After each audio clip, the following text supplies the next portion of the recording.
Roads to fix, water systems to be rehabilitated, thousands of medical supplies to be purchased. How does government get all those things completed?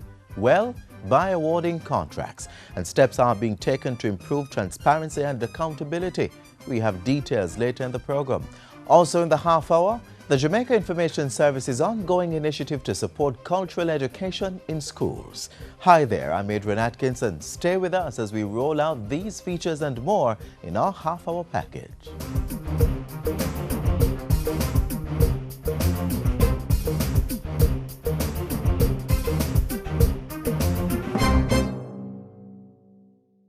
All the people them with a Zig V, hold up your hand. Zig V in the Caribbean territory, but we now want that virus take set pan we. So make sure send no stagnant water inside and mash up all mosquito breed inside. More hole in the tin them where you dash way and change the water in your vase every day. No litter, dispose of your garbage proper. You know them the thing that we turn drain blacker. Tour your community and tour your yard for suppress mosquito. We have figure hard dash we all tire turn over drum pan for prevention is the greatest weapon. And special shout out to pregnant ladies, protect yourselves and protect your babies. Draw for your zapper and your mosquito spray. If you do all that we can to keep them away. For we know wars in vain.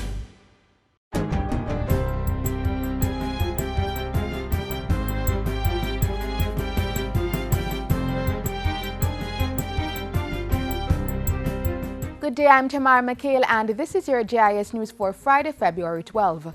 International ratings agency Fitch has upgraded Jamaica's long-term foreign and local currency issue ratings from B- to B. Jamaica's economic outlook has also been revised from positive to stable. The ratings upgrade is due to a number of factors, including the government's commitment to fiscal consolidation and macroeconomic stability.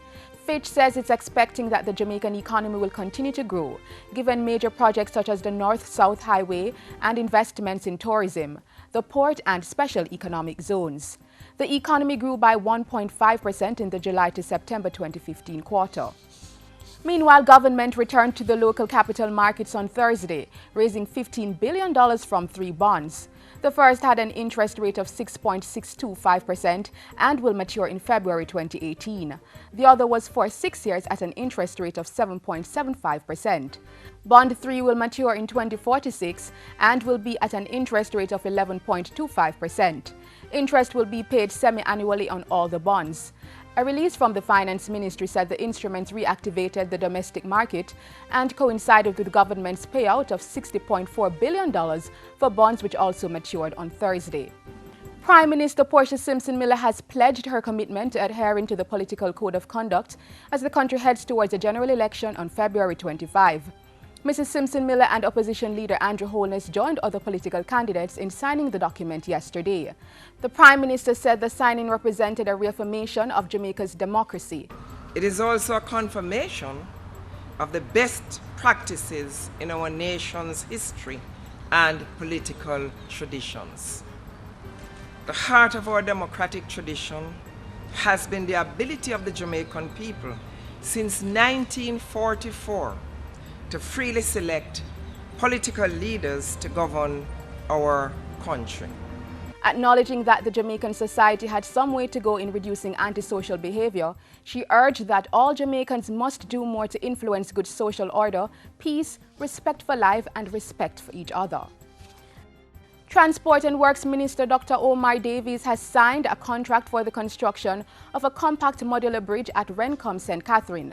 The prefabricated steel bridge will be built in over 4 months at a cost of nearly $35 million. The work will be done by China Harbour and Surrey Paving Construction Company. Minister Davies says the bridge is designed for longevity and can accommodate vehicular load of up to 30 tons. It will have a pier and 2 abutments made of reinforced concrete, designed in such a way as to accommodate hydraulic clearance for up to 100-year rainfall, and it will span some 170 feet. The project is being implemented under the Major Infrastructure Development Program. Once the bridge is constructed, the opportunities for development will multiply. Absolutely. The physical development of the community will have improved, social development as well as economic development will follow.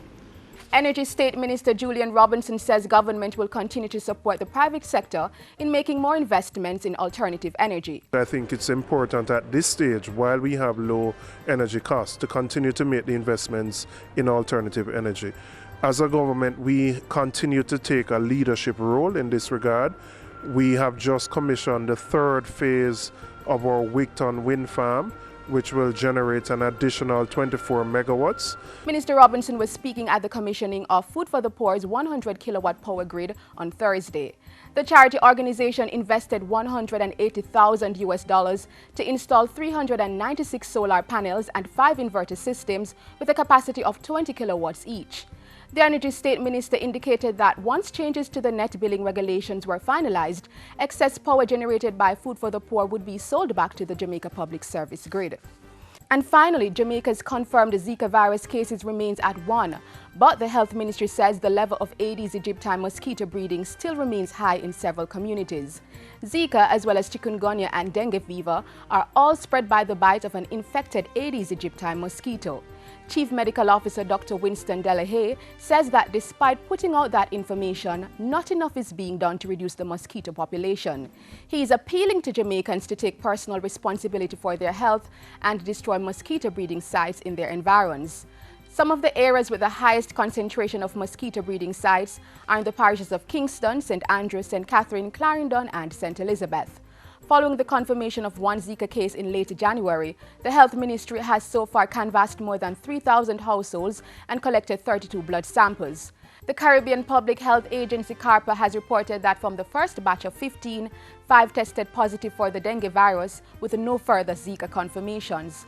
The other 17 samples will be sent to the CARPA lab this week. Individuals who wish to obtain more information may call the Ministry of Health or the nearest health center. And that's it for JIS News today. I'm Tamara McHale. Thanks for watching.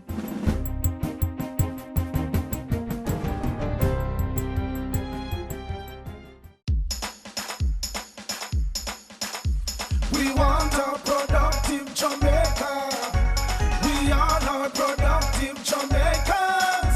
Productivity to move forward on this land. Productivity, that's the way to go, we should understand. Productivity is the way to go for all us Jamaicans. Small business, big business, old and young, we are tell every woman and man. We want growth and prosperity, free a better nation with a building plan. So we can build our product and sell our product and put more money in our hand. Our economy can rise to a level and build a better nation. Productivity to move forward on this land. Productivity, that's the way to go, we should understand. Productivity to move forward on this land. Productivity, that's the way to go, we should understand. Productivity. Productivity, pathway to prosperity. A message brought to you by the Jamaica Productivity Center, a department of the Ministry of Labor and Social Security. Improving transparency, getting value for every buck spent. Two main objectives as government moves to strengthen the public procurement system. Details on what's being done next.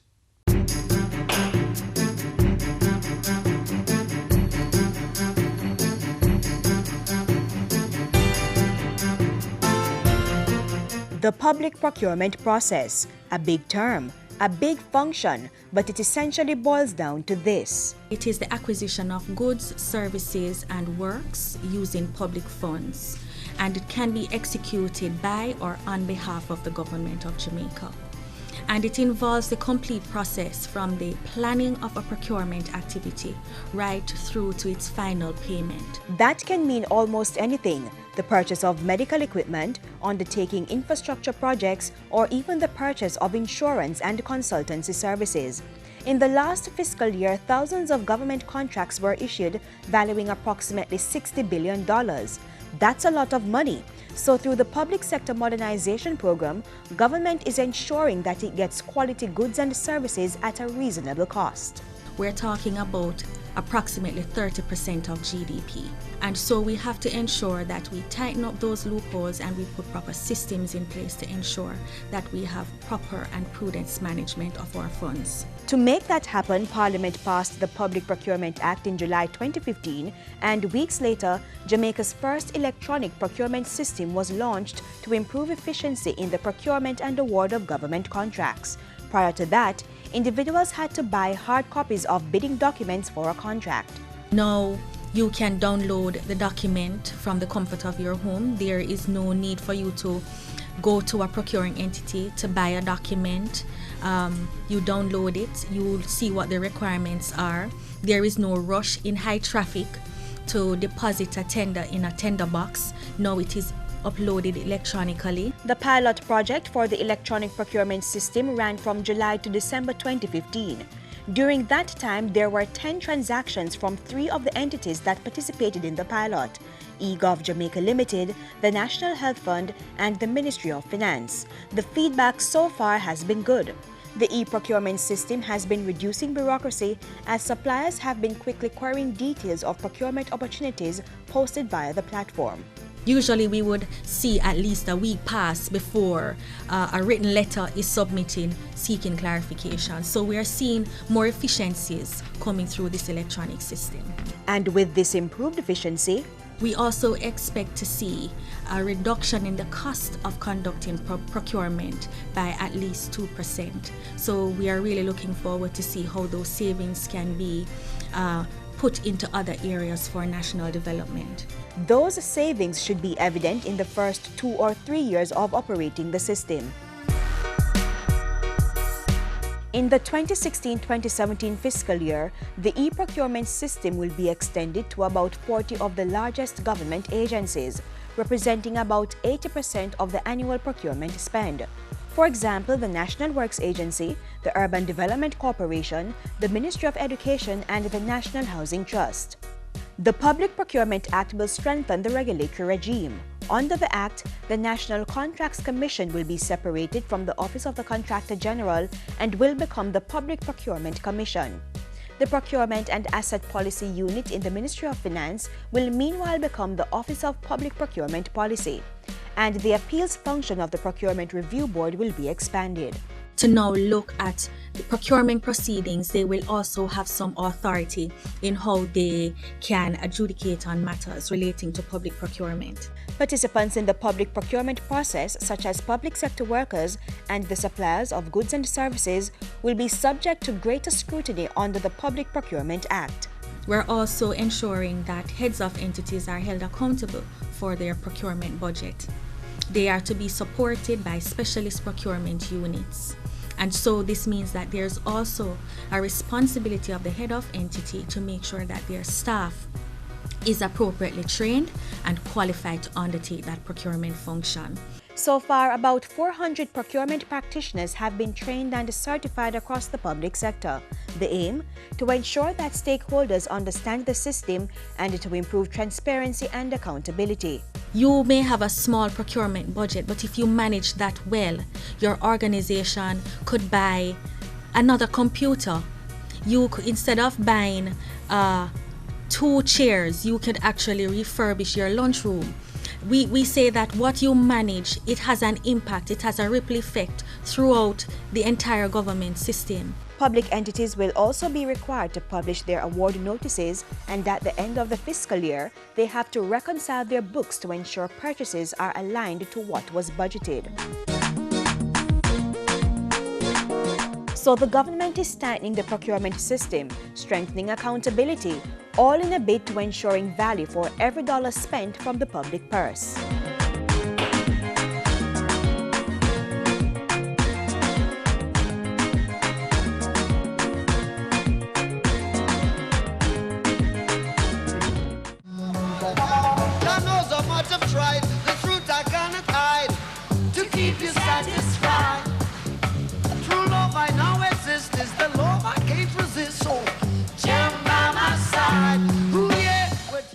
Let's celebrate Jamaica to the world.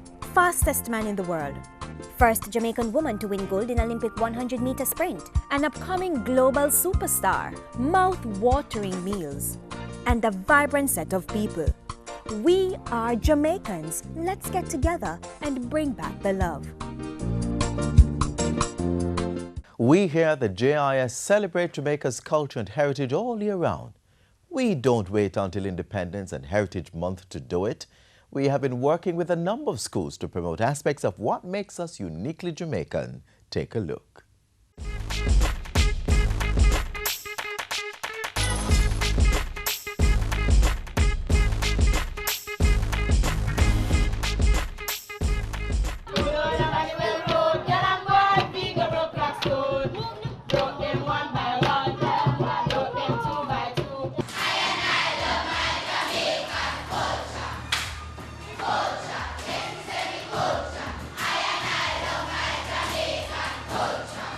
The JIS is the voice of Jamaica.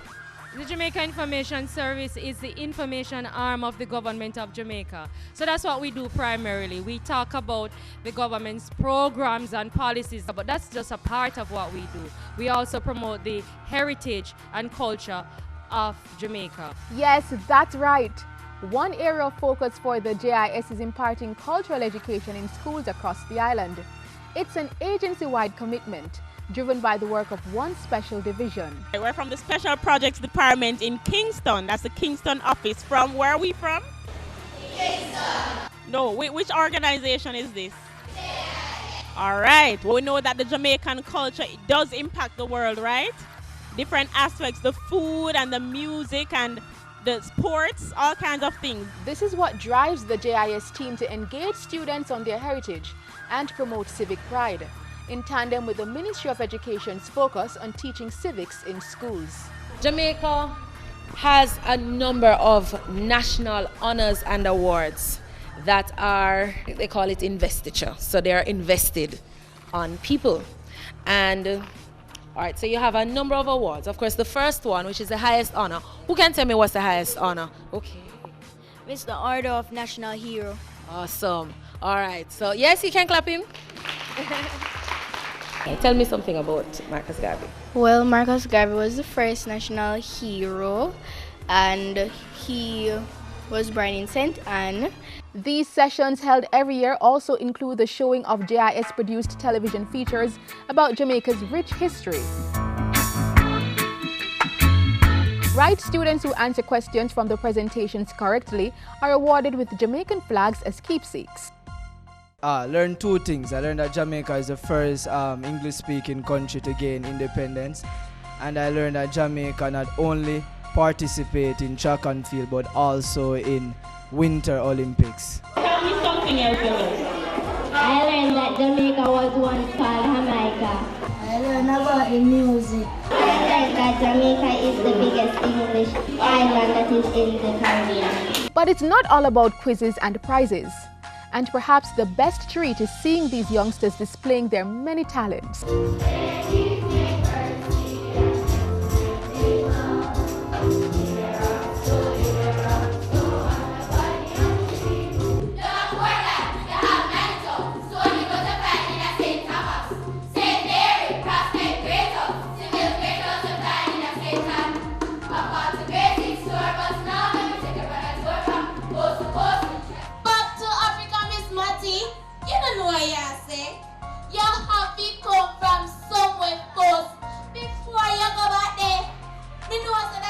Great-great-grandpa was African. But Matty, don't your great-great-grandma was Englishman? Then your great-grandmother father by your father's side was Jew, and your grandfather by your mother's side was French.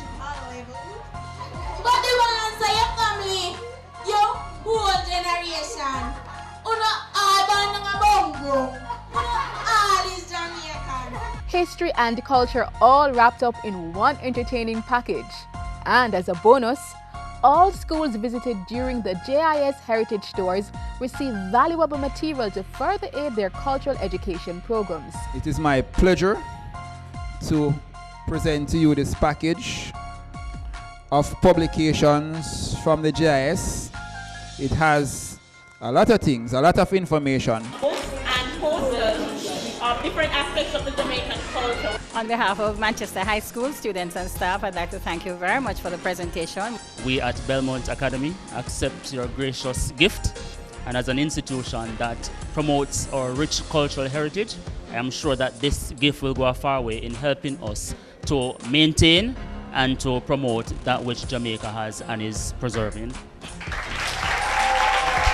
The Jamaica Information Service, using its platform to promote civic pride as it imparts cultural education in our schools. Know about your history, know about your culture.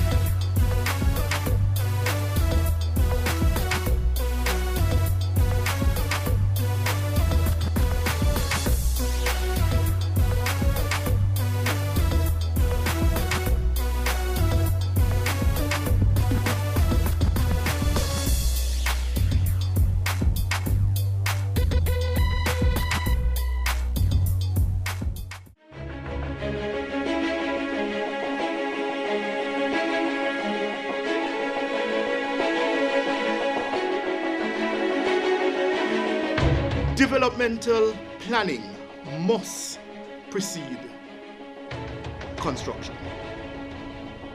Risk analysis must inform all our actions. Codes must be adhered to.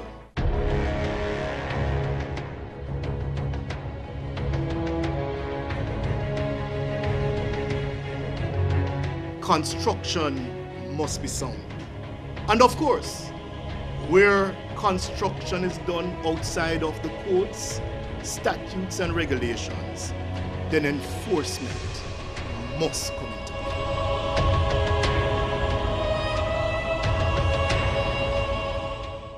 And in keeping with that message about earthquake safety, government has been leading the charge, building Jamaica's resilience against earthquakes, if and when one strikes.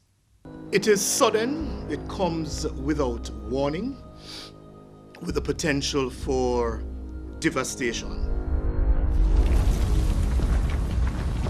Livelihoods disrupted, lives lost, and in seconds, an entire way of life could be changed. And for those reasons and more, the Ministry of Local Government and Community Development through its agencies and other stakeholders is putting in place measures to build Jamaica's resilience to earthquakes, that unpredictable shaking or movement within the Earth's crust.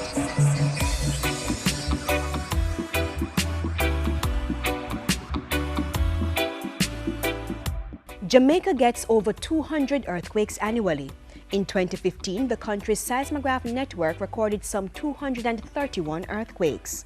Given the number of earthquakes, it is surprising that there was only one felt report for 2015, and this was for a magnitude 3.5 earthquake that occurred west of White House in Westmoreland. Nonetheless, the country remains on alert, as the island is said to be overdue a major earthquake. Steps are therefore being taken to ensure that Jamaica is prepared for and can respond to and recover from the impact of an earthquake. Part and parcel of the plan is to improve the country's legislative and regulatory framework. In 2014, a hillside development manual was launched so that persons could better understand why they should reduce interference with natural slopes. Since then, the document has been incorporated into the Kingston and St. Andrew Development Order and the National Works Agency's drainage guidelines. There's also been an increase in the number of requests for assistance from the general public, developers and other government entities for geographic and geotechnical advice regarding lands for development in hillside areas. Parliament also passed the Disaster Risk Management Act, and the National Building Bill has been tabled in the House of Representatives. Persons are also reminded to adhere to building regulations so that sturdy structures are erected. And of course, where construction is done outside of the codes, statutes and regulations, then enforcement must come into play. Improving Jamaica's resilience to an earthquake and other natural disasters also means boosting technological capacity so that stakeholders can coordinate their response. In that regard, partnerships have been forged with the private sector. To strengthen our whole build-out of the emergency radio network that is operated by ODPEM, as well as having that integrated with the various other emergency responders. One such emergency responder, the Jamaica Fire Brigade. Why? Well, for one, earthquakes are normally followed by pockets of fire. The Kingston earthquake of 1907 had a series of fires that led to about 1,000 reported deaths. And so, with the limited resources, firefighters are continuously trained to ensure they are ready to respond if and when there is an earthquake.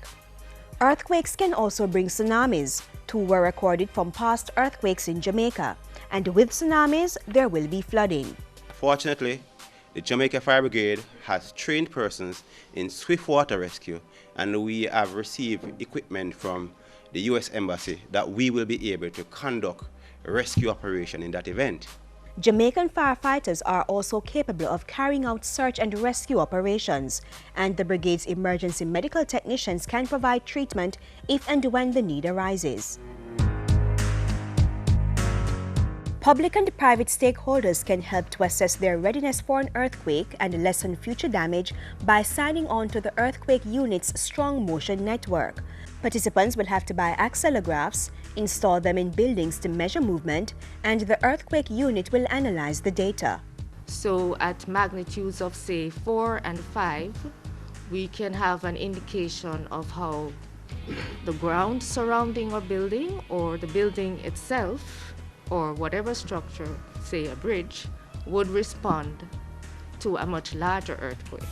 The Office of Disaster Preparedness and Emergency Management ODPEM is also working to ensure that everyone is earthquake ready. The agency continues to expand its community emergency response teams while finalizing a volunteers program through a partnership with Argentina. The South American country is sharing its expertise and encouraging ODPEM to involve different categories of citizens in the program. Without working with our people at the bottom side of this exercise, it will be impossible to reduce the damages or to reduce the bad side effects of any natural disasters. So the Ministry of Local Government and Community Development and its stakeholders are working to develop Jamaica's capacity to withstand, respond, and recover from earthquakes. You too can play a part. Follow the building regulations. Check buildings for cracks, weaknesses, and defective electrical wiring. Securely anchor overhead objects such as chandeliers and fluorescent bulbs. Practice earthquake drills and develop an evacuation and emergency plan.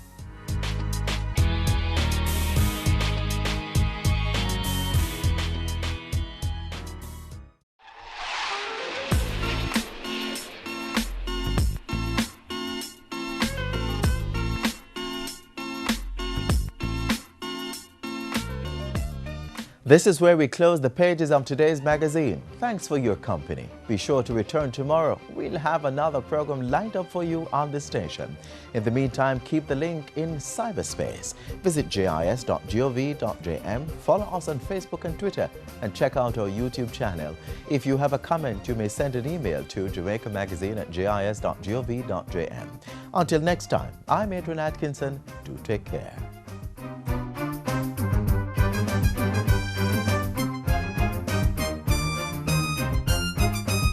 This has been a production of the Jamaica Information Service, the voice of Jamaica.